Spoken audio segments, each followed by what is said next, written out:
നമസ്കാരം. ഇന്നത്തെ വീഡിയോയിലേക്ക് എല്ലാവർക്കും സ്വാഗതം. കുംഭം ലഗ്നക്കാർക്ക് ഈ ഇടവമാസം എങ്ങനെ, ഗുണമോ ദോഷമോ നമുക്ക് നോക്കാം.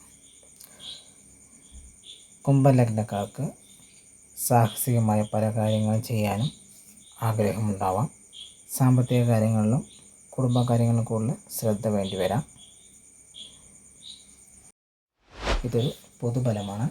കൂടുതൽ വ്യക്തമായ ഫലം അറിയുന്നതിനായിട്ട് നിങ്ങളുടെ ജാതകം വെച്ച് നോക്കുന്നത് അനിവാര്യമായിരിക്കും.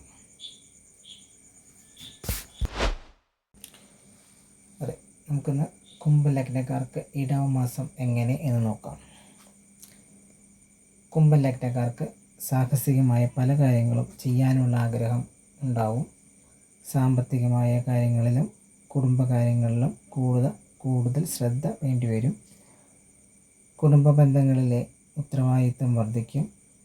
സമ്പത്ത് സ്വരൂപിക്കുന്നതിൽ അല്പം കാലതാമസം, തടസ്സം എന്നിവ അനുഭവപ്പെടാം. കഠിനാധ്വാനം വേണ്ടിവരും വിജയം നേടുന്നതിന് വേണ്ടിയിട്ട്. അത്യുത്തമമായ ധനയോഗം കുംഭലഗ്നക്കാർക്ക് കാണുന്നുണ്ട്. കുംഭലഗ്നക്കാരായ പ്രണയിതാക്കൾ ഇത് നല്ല സമയമാണ്. അതുവരെ ഉണ്ടായിരുന്ന തർക്കങ്ങൾ, പിണക്കങ്ങൾ ആശയവിനിമയത്തിലൂടെ പരിഹരിക്കാനാവും. നിങ്ങളുടെ പ്രണയബന്ധം വിവാഹത്തിലെത്താൻ സാധ്യത ഏറെയാണ്. ഈ മെയ് 31 മുന്നേ ആയിട്ട് അതിനൊരു സാധ്യത കാണുന്നുണ്ട്. ജീവിതത്തിൽ വലിയ മാറ്റങ്ങൾ, പെട്ടെന്നുള്ള സംഭവങ്ങൾ വന്നേക്കാം. ഈ കാലയളവിൽ നിങ്ങൾ അല്പം ജാഗ്രത പാലിക്കേണ്ടതുണ്ട്. കുടുംബത്തിൽ സമാധാനം നിലനിർത്താൻ നിങ്ങളുടെ സംസാരത്തിൽ കൂടുതൽ ക്ഷമ അത് നല്ലതായിരിക്കും. കുടുംബത്തിൽ ചില തെറ്റിദ്ധാരണകളോ തർക്കങ്ങളോ ഉണ്ടാകാനുള്ള സാധ്യതയുണ്ട്. തീരുമാനങ്ങൾ എടുക്കുന്നതിൽ മന്ദതയോ ആശയക്കുഴപ്പമോ ഉണ്ടായേക്കാം. ഇത് കുടുംബത്തിൻ്റെ പുരോഗമനത്തെയും ബാധിക്കാനിടയുണ്ട്. ഈ കാലയളവിൽ മനസ്സ് ശാന്തമായി വയ്ക്കാനും പ്രായോഗികമായ തീരുമാനങ്ങൾ എടുക്കാനും ശ്രദ്ധിക്കേണ്ടത് തന്നെയാണ്. കൂടുതൽ ആത്മവിശ്വാസവും പുതിയ സംരംഭങ്ങൾ തുടങ്ങാനുള്ള ധൈര്യവും ഉണ്ടായിരിക്കുന്നതാണ്. അമിതാവേശമോ ദേഷ്യമോ ഉണ്ടാകാനുള്ള സാധ്യത ഏറെയാണ്. അതിനാൽ തന്നെ വാക്കുകളിലും പ്രവൃത്തികളിലും അല്പം നിയന്ത്രണം നല്ലതായിരിക്കും. ഇടവമാസം കുംഭലഗ്നക്കാർക്ക് സഹോദരങ്ങളുമായിട്ടുള്ള ബന്ധം ഊർജ്ജസ്വലവും സജീവമായി തീരും. പരസ്പരം പിന്തുണ ലഭിച്ചേക്കാം. സഹോദരങ്ങളൊപ്പം നിന്ന് കർമ്മരംഗത്തോ ജീവിത ഉത്തരവാദിത്തങ്ങളിലോ ഒപ്പം നിന്ന് പിന്തുണ നൽകാനുള്ള നല്ലൊരു സാഹചര്യം ഉണ്ടാകും.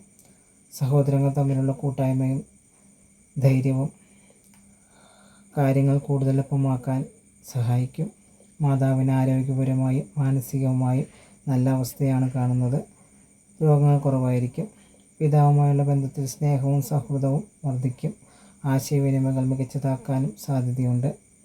പിന്നീട് ജൂൺ 8 ശേഷം ആ ബന്ധം കൂടുതൽ സ്നേഹനിർഭരവും പരസ്പരം ശ്രദ്ധയും സംരക്ഷണവും ഉള്ളതായി മാറും. കുടുംബത്തോട് കൂടുതൽ അടുത്ത് നിൽക്കുന്ന അവസ്ഥയാണ് ഇടവമാസത്തിൽ കുംഭം ലഗ്നക്കാർക്കുള്ളത്. കുംഭം ലഗ്നക്കാരുടെ കുട്ടികളുമായിട്ടുള്ള ബന്ധം കൂടുതൽ ദൃഢമാക്കാനും അവർക്ക് സന്തോഷം നൽകാനും അവർക്ക് ഈ ഇടവമാസം സാധിക്കുന്നതാണ്. മക്കളുടെ പഠനകാര്യങ്ങൾ നല്ല പുരോഗമനം പ്രതീക്ഷിക്കാവുന്ന മാസമാണ് ഇടവമാസം. ദമ്പതികൾക്കിടയിൽ ആശയവിനിമയത്തിലെ തെറ്റിദ്ധാരണകൾക്ക് കാരണമായേക്കാം. ഈ സമയത്ത് വാക്കുകളിൽ നിയന്ത്രണം പാലിച്ചില്ലെങ്കിൽ തർക്കങ്ങൾ മൂർച്ഛിക്കാനും അത് പരസ്പരമുള്ള അനാദരവിലേക്ക് നയിക്കാനും സാധ്യത ഉണ്ട്. പ്രത്യേകിച്ച് മെയ് 23 മുതൽ 26 വരെയുള്ള സമയം ശ്രദ്ധിക്കണം. പരസ്പരം മനസ്സിലാക്കാനുള്ള ശ്രമമായിരിക്കും ഈ ഘട്ടത്തിൽ ഏറ്റവും ആവശ്യം. പ്രശ്നപരിഹാരമായിട്ട് ശിവക്ഷേത്രത്തിൽ ഐക്യമത്യ പൂജ നടത്തുന്നത് ഉചിതമായിരിക്കും. ഉമാമഹേശ്വരന്മാർക്ക് മുൻവിളക്കും പിൻവിളക്കും നൽകുന്നതും നല്ലതായിരിക്കും. നിങ്ങളുടെ മനസ്സ് തന്നെയാണ് ഇവിടെ നിങ്ങളുടെ ശത്രുവായി നിൽക്കുന്നത് എന്നുകൂടി നമുക്ക് ചിന്തിക്കണം. നിങ്ങളുടെ ചിന്തകൾ തന്നെയാവും പലപ്പോഴും ഏറ്റവും വലിയ വെല്ലുവിളിയാവുന്നതും. ഈ കാലയളവിൽ, അതായത് ഈ ഇടവമാസം അത്രയും മനസ്സ് ശാന്തമായി വയ്ക്കുന്നത് നല്ലതായിരിക്കും. മെയ് 21 മുതൽ 23 വരെയുള്ള സമയം കൂടുതൽ ശ്രദ്ധിക്കുന്നത് നല്ലതായിരിക്കും. അനാവശ്യമായ ടെൻഷനുകൾ, ഭയവും ഈ സമയത്ത് വരാതെ നോക്കുന്നതും മനസ്സ് ശാന്തമായി വയ്ക്കുന്നതും ഈ സമയം ഉചിതമായിരിക്കും. അതായത് ദുഃഖകരമായ ഈ സമയം എപ്പോഴും നിലനിൽക്കുന്നവ അല്ല എന്ന് മനസ്സിലാക്കുക. ഈ സമയവും കടന്നു പോകും എന്ന് ചിന്തിക്കുക. മെയ് 23 ശേഷം മനസ്സിന് നല്ല ആശ്വാസം കൈവരിക്കുന്നതാണ്. ജൂൺ 2 ശേഷം ആരോഗ്യ പ്രശ്നങ്ങളിൽ നിന്ന് വേഗത്തിൽ മുക്തി നേടാൻ സാധിക്കും. ശത്രുദോഷം കുറഞ്ഞ് വിജയം നൽകുന്ന ഒരു സമയം കൂടിയാണ് കുംഭം ലഗ്നക്കാർക്ക് ഇത്. എങ്കിലും കൊഴുപ്പ് സംബന്ധമായ കൊളസ്ട്രോൾ പോലുള്ള ചെറിയ അസുഖങ്ങൾ ഈ സമയത്ത് പ്രതീക്ഷിക്കണം. ആരോഗ്യപരമായ ജീവിതശൈലിയും ഭക്ഷണക്രമവും ഈ സമയം പാലിക്കുന്നത് വളരെ നല്ലതായിരിക്കും. ജൂൺ 8 ശേഷം ആരോഗ്യപരമായ കാര്യങ്ങളിലും കൂടുതൽ ശ്രദ്ധിക്കുന്നത് നല്ലതായിരിക്കും. എന്നിരുന്നാലും ഭയക്കേണ്ട ആവശ്യമില്ല. വ്യാഴത്തിൻ്റെ സാന്നിധ്യം അസുഖങ്ങൾ മറികടന്ന് ആരോഗ്യം കൈവരിക്കാൻ സഹായകം ആകുന്നതാണ്. എന്നിരുന്നാലും ആരോഗ്യകാര്യത്തിൽ ശ്രദ്ധ അനിവാര്യം തന്നെയാണ്. പൈതൃകമായ സ്വത്തുവകകൾ അങ്ങനെയുള്ള ലാഭങ്ങളോ നല്ല വാർത്തകളോ മെയ് 30 ശേഷം പ്രതീക്ഷിക്കാവുന്നതാണ്. ദൂരയാത്ര വഴി വലിയ നേട്ടങ്ങളും അറിവും നേടാൻ കാരണമാവും. ദൈവാധീനമുള്ളതും ഭാഗ്യകരമായ സമയമാണ് ഈ സമയം. ദൂരയാത്രകൾക്ക് പുറമെ ആത്മീയമായ വളർച്ച നേടാനും വളരെ നല്ല സമയമാണ് ഇടവമാസത്തിൽ. കർമ്മരംഗത്ത് വലിയ ഊർജവും വിജയവും നൽകുന്നതാണ് നിങ്ങൾക്ക് ഈ ഇടവമാസം. പ്രത്യേകിച്ച് കഠിനാധ്വാനം, കായികക്ഷമത ആവശ്യമുള്ള തൊഴിലുകളിൽ ഉള്ളവർക്ക്, അതായത് കുംഭലഗ്നക്കാരായ ഇത്തരം തൊഴിലുകൾ ചെയ്യുന്നവർക്ക് ഇടവമാസം വളരെ അനുകൂലമായിരിക്കും. കുംഭലഗ്നക്കാരായിട്ടുള്ള ഗവേഷണ നിഗൂഢതയിലുള്ള തൊഴിലുകൾ ചെയ്യുന്നവർക്കായാലും നല്ല സമയമാണ്. വൈദ്യമേഖലയിൽ ജോലി ചെയ്യുന്ന കുംഭലഗ്നക്കാർക്ക് ജൂൺ 2 ശേഷം അനുകൂല സമയം വന്നു ചേരും. മെയ് 31 മുതൽ ജൂൺ 2 വരെയുള്ള സമയം മനഃശാസ്ത്രപരമായ മേഖലകളിൽ, നഴ്സിംഗ് മേഖലയിൽ തൊഴിൽ ചെയ്യുന്ന കുംഭലഗ്നക്കാർക്ക് അനുകൂലമായിരിക്കും. വിജയം പ്രതീക്ഷിക്കാം. എന്നിരുന്നാലും മാനസികമായ വെല്ലുവിളികൾ അനുഭവപ്പെട്ടേക്കാം. ലാഭം, ആഗ്രഹ സാഫല്യം എന്നിവ വന്നു ചേരാം. ജൂൺ 1 വരെയുള്ള സമയങ്ങളിൽ പ്രതീക്ഷിക്കാതെ പണം, ഭാഗ്യം വന്നു ചേരും. ആഡംബര വസ്തുക്കൾ, ആടയാഭരണങ്ങൾ ഇതൊക്കെ വന്നു ചേരാം. ദൈവികമായ കാര്യങ്ങളിലും ആചാരാനുഷ്ഠാനങ്ങളിലും സജീവമായ പങ്കുകൊള്ളാൻ സാധിക്കുന്നതാണ് ഇത്. മനസ്സിന് വലിയ സന്തോഷവും സമാധാനവും നൽകും. ജൂൺ 1 ശേഷം ചെറിയ രീതിയിൽ ഭാഗ്യങ്ങളും നേട്ടങ്ങളും തുടരുന്നതാണ്.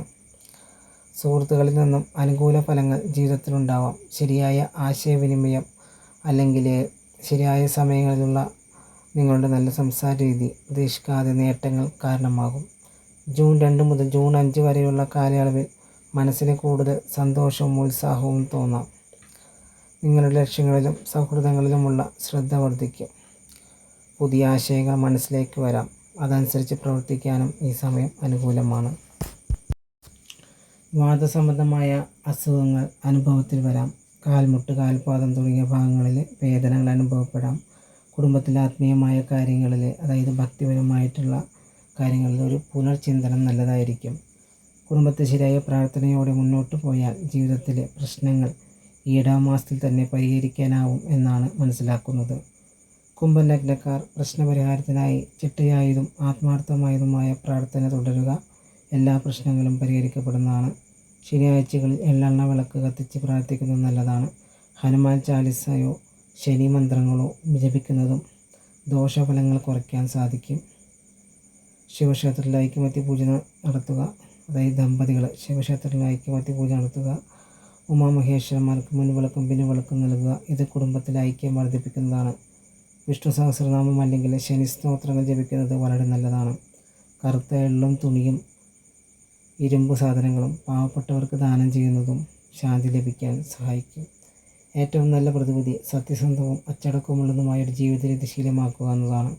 പാവപ്പെട്ടവർക്ക് അന്നദാനം നടത്തുന്നതും വളരെ നല്ല പരിഹാരം തന്നെയാണ്. ശ്രീകൃഷ്ണ ക്ഷേത്രങ്ങളിൽ തുളസിമാല സമർപ്പിക്കുന്നതും നല്ലത് തന്നെയാണ്. കറുത്ത എള്ള് പാവപ്പെട്ടവർക്ക്, അർഹരായവർക്ക് ദാനം ചെയ്യുന്നതും ഉചിതമായ ഫലം തന്നെയാണ് നൽകുന്നത്.